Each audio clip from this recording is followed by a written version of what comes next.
दोस्तों, क्या होगा जब आप अपनी बोट के साथ समुद्र में हो और अचानक से पूरे समुद्र का पानी कहीं गायब हो जाए। आप जब अपने चारों तरफ देखते हैं तो आपको दिखाई देते हैं बड़े बड़े पहाड़ और सिर्फ वीरान जमीन। ये चीज आपको बहुत ही बुरी तरीके से डरा सकती है। और आखिर पूरे समुद्र का पानी कहाँ गया, और क्या है समुद्र का पानी एक बार फिर से वापस आ पाएगा या फिर नहीं? तो चलिए इन सभी सवालों का जवाब जानते हैं अपनी इस मूवी में। दोस्तों, मूवी बहुत ही बढ़िया है और ये आपको बहुत ही ज्यादा पसंद आएगी। मूवी का नाम है सरवाइव। तो चलिए बिना वक्त ज़ाया करे इस शानदार मूवी की एक्सप्लेनेशन को शुरू करते हैं। तो कहानी की शुरुआत में हम समुद्र के बीचों बीच एक बोट को देखते हैं जिसके अंदर एक फैमिली अपने बेटे बेन का बर्थडे सेलिब्रेट करने के लिए आई थी। इस फैमिली में टॉम, जूलियन और उनके बच्चे बेन और कैशी। खैर, इधर जूलियन स्विमिंग करने के लिए समुद्र में जंप कर देती है, जबकि इधर दूसरी तरफ टॉम और बेन फिशिंग करने में बिजी थे। इधर जूलियन को स्विमिंग करते करते अचानक से ऐसा महसूस होता है कि जैसे कोई बड़ी सी चीज उसके आसपास चक्कर लगा रही हो। उसे अपने आसपास चेक करने पर कुछ भी दिखाई नहीं देता, लेकिन अब तभी अचानक से कोई चीज उसे नीचे की ओर खींचने लगती है। उनके सिर पर मौजूद जितने भी गैजेट्स होते हैं वो भी आउट ऑफ कंट्रोल हो चुके थे। इधर बैन और टॉम का इस चीज पर ध्यान नहीं जाता क्योंकि वो पूरी तरीके से अपनी फिशिंग में बिजी थे। इधर डूबती हुई जूलियन लगातार टॉम और बैन को आवाजें लगा रही थी, लेकिन उसकी आवाजें वहां तक नहीं पहुंच पाती। अब तब यहाँ पर जूलियन को ऐसा फील होता है कि जैसे समुद्र का पानी पीछे की ओर जा रहा है। यहाँ पर जूलियन बहुत ही बुरी तरीके से घबरा चुकी थी और अनफॉर्चुनेटली वहाँ पर टॉम की नज़र उस पर पड़ जाती है। वो जल्दी से जाकर समुद्र में कूदकर वहाँ पर जूलियन की जान बचाता है। जूलियन की ऐसी हालत देखकर ये पूरी की पूरी फैमिली बहुत ही बुरी तरीके से घबरा चुकी थी। उसके बाद ये सभी लोग इस चीज़ को एक इंसिडेंट समझकर इसे भुला देते हैं और रात को बैन का बर्थडे बहुत ही खुशी के साथ सेलिब्रेट करते हैं। खैर, अब इसके थोड़ी देर बाद कैसी को उसके बॉयफ्रेंड की वीडियो कॉल आती है। वो वीडियो कॉल पर बात करती है, महसूस कर पाती है कि उसके बॉयफ्रेंड के पीछे के इलाके में बहुत ही बड़ा तूफान आ रहा है।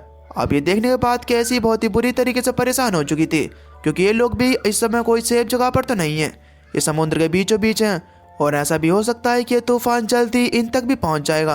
अब कैसी जल्दी से जाकर ये बात अपने मॉम डैड को बताती है। इसके बाद ये सभी लोग जल्दी से अपने बोट की सेफ्टी को चेक करते हैं। जो चेक करते हुए टॉम ये नोटिस कर पाता है कि बहुत सारी बेल और शार्क इनकी बोट के आसपास मंडरा रही हैं। अब टॉम इस बात को बहुत ही अच्छी तरीके से जानता था कि वेल और शार्क तभी ऐसा करती हैं जब बहुत ही बड़ा तूफान आने वाला हो। अब इन्हें आने वाले तूफान के बारे में तो पता चल चुका है, लेकिन इससे पहले इन्हें शार्क और बेल से निपटना होगा। खैर, अब तभी अचानक से इनकी बोट को एक जोरदार झटका लगता है। अब ये चेक करने के लिए टॉम नीचे जाता है। अब जब वो नीचे चेक करता है तो उसे पता चलता है कि एक बहुत ही बड़ा होल नीचे हो चुका है। उसे पता है कि जरूर ये किसी न किसी एक बहुत ही बड़ी शार्क ने किया होगा। यहाँ पर टॉम अपनी फैमिली को बताता है कि शार्क कहती है इस इतने बड़े होल की वजह से हम अपनी बोट को आगे नहीं ले जा पाएंगे। उस होल की वजह से बोट के निचले हिस्से में पूरी तरीके से पानी बढ़ चुका है, जिससे कि बोट पर लोड बहुत ज़्यादा है और बोट आगे नहीं चल पाएगी। अब इसके बाद ये लोग फैसला करते हैं कि ये लोग यहाँ पर किसी को मदद के लिए बुलाएंगे, लेकिन अब जब ये अपने मोबाइल को चेक करते हैं तो इनके मोबाइल्स में सिग्नल भी नहीं होते। इनकी बोट का कम्युनिकेशन किसी भी सिग्नल को कनेक्ट नहीं कर पा रहा था। अब इस मुश्किल वक्त से निपटने के लिए टॉम सबसे पहले अपने खाने पीने का सामान चेक करता है। इनके पास सिर्फ अगले 4 दिनों तक पीने के लिए पानी था, लेकिन फिर भी टॉम को खुशी इस बात की थी कि समुद्र की उस जगह पर है जहाँ पर शिप्स आते आते रहते हैं और उनमें से कोई ना कोई शिप तो इन्हें पिक कर ही लेगा। अभी लोग यहाँ पर बातें कर ही रहे होते हैं कि तभी अचानक से इन्हें बाहर से कुछ आवाज़ें सुनाई देती हैं। अब जब ये बाहर जाकर चेक करते हैं तो इन्हें पता चलता है कि एक बहुत ही बड़ा मेट्रोइड इन्हीं की तरफ आ रहा है। अब इससे बचने के लिए टॉम जल्दी से अपनी शिप को स्टार्ट करता है, जबकि टॉम को यह बात पता थी कि अगर वो अपनी बोट को स्टार्ट करेगा तो उसकी बोट का इंजन खराब हो जाएगा। और बिल्कुल होता भी ऐसा ही है, उसकी बोट का इंजन खराब हो जाता है।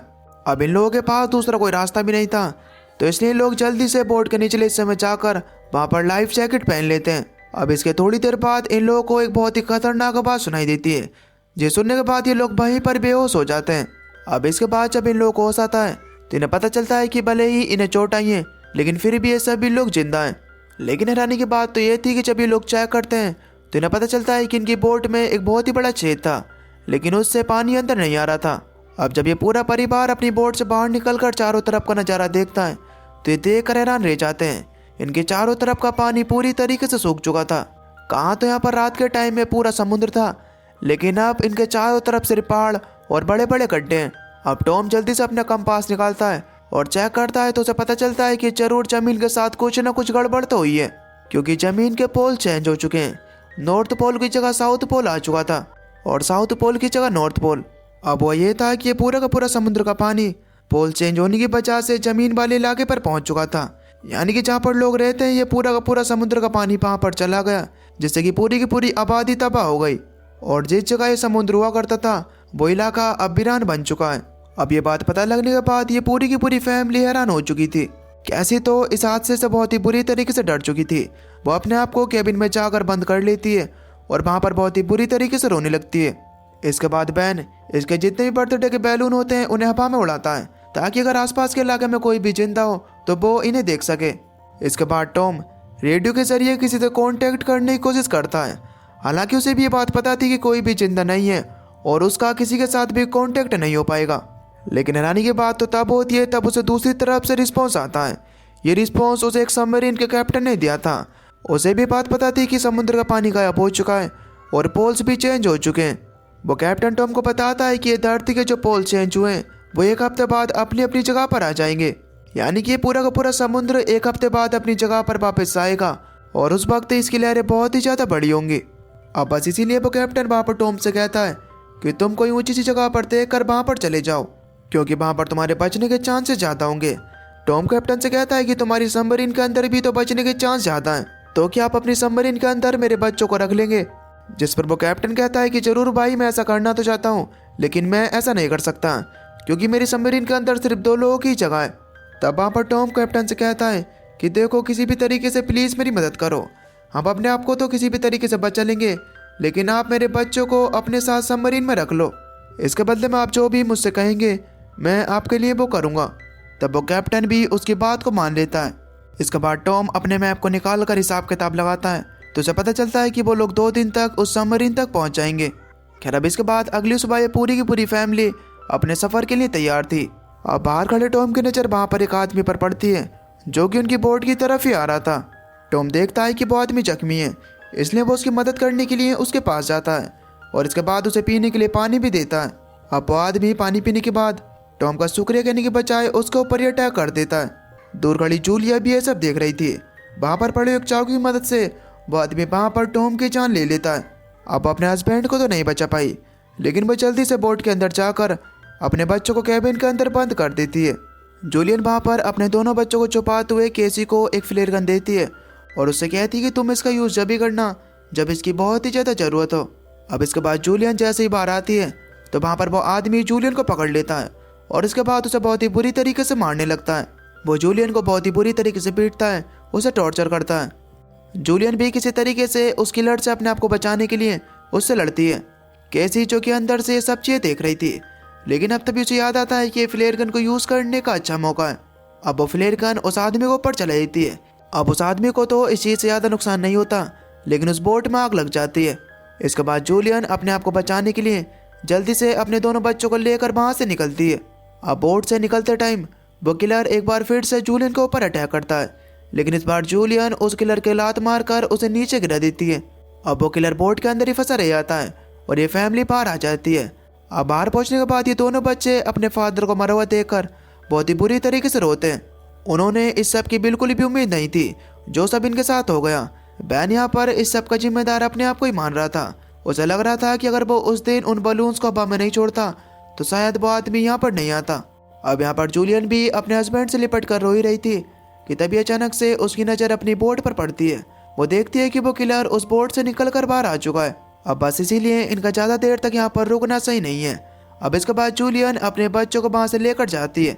अब ये लोग आगे चलते चलते बहुत ही ज़्यादा थक चुके थे, इसलिए लोग एक पहाड़ी की साइड में जाकर वहाँ पर आराम करते हैं। अब क्योंकि सभी लोग अपनी बोट से काफ़ी दूर तक आ चुके हैं तो जूलियन को तो ऐसा लग रहा था कि शायद उस आदमी ने इनका पीछा छोड़ दिया होगा।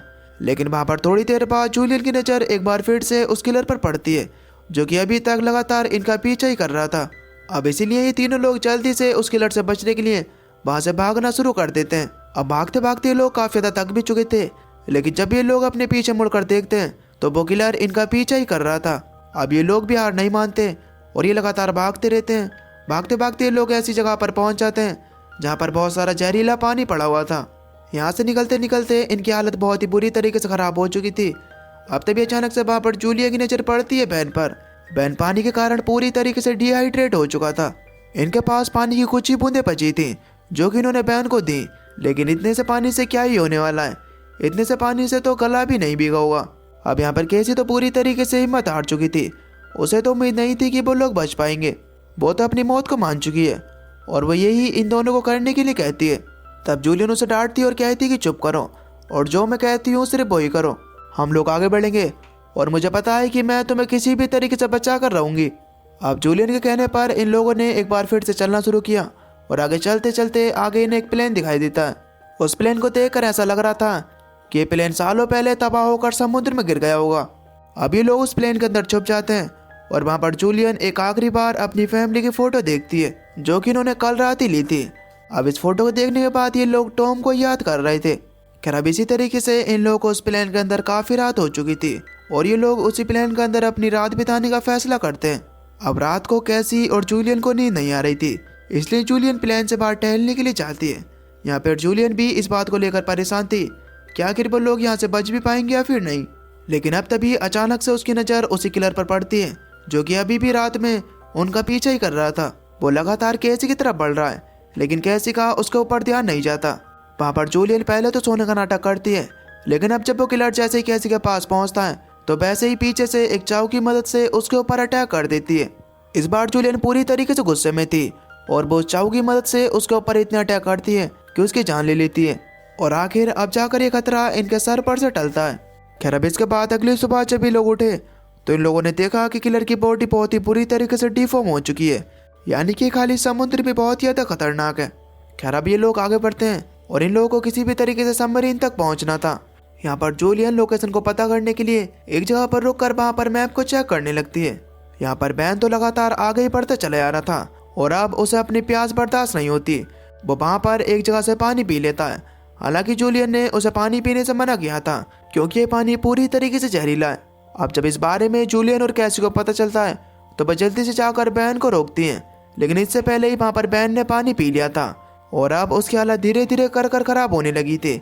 तब इन लोगों ने किसी तरीके से आसपास की चीज़ें इकट्ठा कर वहाँ पर एक शेल्टर बनाया। अब इन लोगों को बैन की वजह से वहीं पर आराम करना पड़ता है। यहाँ पर रुके हुए इन लोगों को कुछ ही देर हुई थी, लेकिन अब तभी थोड़ी देर बाद जूलियन को बाहर से कुछ आवाज़ें आने लगती हैं। जूलियन जब बाहर जाकर चेक करती है तो उसे पता चलता है कि बहुत सारे केकड़े इन्हीं की तरफ आ रहा है। अब इनसे बचने के लिए इन तीनों ने जल्दी से वहाँ से भागना शुरू किया। भागते भागते इन लोगों को एक कार को सिर्फ नजर आई जिसके आसपास बहुत सारे कंटेनर्स पड़े हुए थे और इन कंटेनर्स के अंदर यहाँ के बचे हुए लोग रहते हैं। अब इन तीनों को अपनी तरफ भागते हुए देखकर ये सभी लोग जल्दी से अपने अपने कंटेनर में जाकर वहाँ पर अपने आप को लॉक कर लेते हैं। ये तीनों उन कंटेनर्स के पास पहुँचकर इनसे हेल्प मांगने लगते हैं कि हमारे लिए दरवाज़ा खोलो, लेकिन उनमें से कोई भी दरवाज़ा नहीं खोलता। अब ये तीनों उन केकड़ों से बचने के लिए जल्दी से उन कंटेनर्स के ऊपर चढ़ते हैं। अब जब जूलियन ऊपर चढ़ रही थी तो एक केकड़ा उसे काट लेता है, लेकिन जूलियन किसी तरीके से उससे बचकर ऊपर चढ़ जाती है। अब यहाँ पर केसी अपने स्कार्फ को फाड़कर अपनी मोम के घाव पर लगाती है, लेकिन कमजोरी ज़्यादा होने की वजह से जूलियन वहीं पर बेहोश हो जाती है। इसके बाद बैन और केसी देखते हैं कि वहाँ पर जितने भी केकड़े होते हैं वो कंटेनर्स के अंदर घुसना शुरू कर देते हैं और उस कंटेनर के अंदर जितने भी लोग थे वो केकड़े एक एक कर उन्हें मार देते हैं। हालांकि वो लोग अपने आप को बचाने के चक्कर में उनके ऊपर फायर भी करते हैं, लेकिन इस चीज़ का कोई भी फायदा नहीं होता क्योंकि केकड़ों की तादाद बहुत ज़्यादा थी। खैर अब इसके बाद अगली सुबह जब जूलियन को होश आता है तो उसने देखा कि उसके दोनों बच्चे यहाँ पर नहीं हैं। ये देखने के बाद वो बुरी तरीके से परेशान हो गई, लेकिन अब तभी उसकी नज़र दूर से केसी और बहन पर आते हुए पड़ती है। दरअसल वो दोनों खाने और हथियार की तलाश में गए थे। खैर यहाँ पर अब वो केकड़े भी नहीं है क्योंकि वो यहाँ से आगे जा चुके हैं। यहाँ पर ये लोग भरपूर पानी पीते हैं और इसके बाद इनकी जान में जान आती है। यहाँ पर जूलियन तो अपने जख्मों को ठीक करती है जबकि बैन अपने इकट्ठे किए वेपन्स को सेट करता है। अब इसके बाद जूलियन उस कैप्टन से कांटेक्ट करती है। तब वो कैप्टन उसे बताता है कि उन केकड़ों ने मेरे ऊपर भी हमला कर दिया है और अब मेरी हालत बहुत ही ज़्यादा ख़राब है और अब मैं शायद तुम्हारी मदद नहीं कर सकता। और साथ ही साथ वो जूलियन को ये भी बताता है कि अब जल्दी समुद्र का पानी वापस से यहाँ पर आने वाला है, इसीलिए तो ये समुद्री क्रिएचर्स वापस से अपनी जगह पर आ गए। अब दुखद बात तो ये थी कि अब इन लोगों को ये भी नहीं पता है कि आखिर वो सबमरीन किस दिशा में, क्योंकि इस भागदौड़ के चक्कर में इनका मैप भी कहीं पर गिर चुका है। अब इन लोगों की मदद करने के लिए कैप्टन अपनी गन की मदद से हवा में फायर करता है ताकि इन लोगों को उसकी लोकेशन के बारे में पता चल सके और ये लोग इसे देख भी लेते हैं। अब इसके बाद ये लोग तेजी से उस सबमरीन की तरफ बढ़ते हैं। अब रास्ते में चलते चलते इन्हें वहां तक पहुंचना मुश्किल लग रहा था क्योंकि अब इन्हें आगे पहाड़ों की दरारों में से होकर गुजरना होगा, लेकिन ये लोग फिर भी किसी तरीके से हिम्मत कर उनके अंदर जाते हैं। लेकिन एक बार फिर से इनकी वहां पर किस्मत साथ नहीं देती वहाँ पर लैंडस्लाइड होने लगती है और चट्टानों के टुकड़े टूटकर नीचे गिरने लगते हैं, जहाँ पर जूलियन जो कि सबसे पीछे थी उसके आगे एक बहुत ही बड़ा पत्थर आकर गिर गया। वो वहीं पर फंस जाती है। अब केसी अपनी माँ के बिना आगे बढ़ना नहीं चाहती थी, लेकिन जूलियन उससे कहती कि तुम किसी भी तरीके से जाकर अपने भाई को बचाओ, लेकिन फिर भी केसी वहाँ से नहीं जाती। लेकिन अब तभी जूलियन उससे कहती कि तुम्हें मेरी कसम है, तुम्हें अपने भाई और अपने आप को मेरे लिए बचाना होगा। अब इसके बाद मजबूरन अपने भाई को लेकर केसी को वहाँ से जाना पड़ता है। अब ये लोग जल्दी से उस सबमरीन तक पहुँच जाते हैं। वहाँ पर पहुँचने के बाद इन्हें कैप्टन मिलता है, जो कि बहुत ही बुरी तरीके से जख्मी था। कैप्टन उनसे कहता है कि देखो मेरी हालत बहुत ज़्यादा ख़राब है और मुझे नहीं लगता कि अब मैं जिंदा रह पाऊंगा, इसलिए मेरा इस सबमरीन में बैठना तो बेकार ही है, क्योंकि मैं वैसे भी नहीं बच पाऊंगा। इस सबमरीन में 3 लोग बैठ सकते हैं। अभी बात सुनने के बाद तुरंत ही केसी वापस से पीछे मुड़ी और इसके बाद अपनी मोम को लेने के लिए चली गई। इधर दूसरी तरफ जूलियन की तरफ वापस से उन केकड़ों का सैलाब आने लगता है, लेकिन जूलियन किसी तरीके से अपनी गन से उन्हें शूट कर कर अपने आप को बचा रही थी। अब तभी अचानक से उसकी बुलेट्स भी खत्म हो जाती हैं। अब इससे पहले कि कोई क्रेप्स उसके ऊपर हमला कर पाता, ऊपर से केसी आकर उसे अपना हाथ देकर ऊपर चढ़ा लेती है और आखिर उसकी मदद की वजह से जूलियन वहाँ से निकलने में कामयाब हो जाती है। इसके बाद ये दोनों जल्दी से भागकर उस सबमरीन तक पहुँचते हैं। जैसे तैसा कर कर ये लोग सबमरीन तक तो पहुँच गए थे, लेकिन उन केकड़ों का सैलाब अभी भी उनके पीछे था। अब तभी अचानक से उन लोगों की नज़र वहाँ पर एक बड़ी सी लहर पर पड़ती है और ये लहर वही थी जो कि समुद्र का पानी था। वो कई सौ फीट ऊंची लहर थी, जो कि देखने में बहुत ज़्यादा खतरनाक लग रही थी। वो जोरदार तरीके से इनकी सबमरीन से आकर टकराती है, जिससे कि लोग वहीं पर बेहोश हो जाते हैं। इसके बाद जब जूलियन को होश आया तो हैरानी की बात तो ये थी कि इनकी सबमरीन पानी के अंदर नहीं थी, बल्कि बड़ी सी समुद्र की वो लहर इनके सबमरीन को बहाकर बसियत वाले इलाके में ले आई थी, जहाँ पर पहले लोग रहा करते थे, लेकिन अब वहाँ पर कोई भी नहीं है। इसका मतलब यह है कि ज़मीन पर से इंसानों का सफाया हो चुका है। और बस दोस्तों, इसी सीन के साथ ये मूवी यहीं पर ख़त्म हो जाती है। तो दोस्तों, आपको ये मूवी कैसी लगी हमें नीचे कमेंट करके ज़रूर बताना। दोस्तों, अगर रियल लाइफ में ऐसा हो जाए तो आप लोग किस तरीके से बचोगे, नीचे कमेंट करके ज़रूर बताना। आपको ये वीडियो अगर थोड़ी सी भी अच्छी लगी हो तो प्लीज़ वीडियो को एक लाइक ज़रूर कर देना। और अगर आप चैनल पर नए हो तो प्लीज़ चैनल को सब्सक्राइब कर बेल नोटिफिकेशन को ऑल पर सेलेक्ट कर लेना, ताकि अगली वीडियो की नोटिफिकेशन आपके पास सबसे पहले आ सके। तो तब तक के लिए till then take care, love you, bye bye.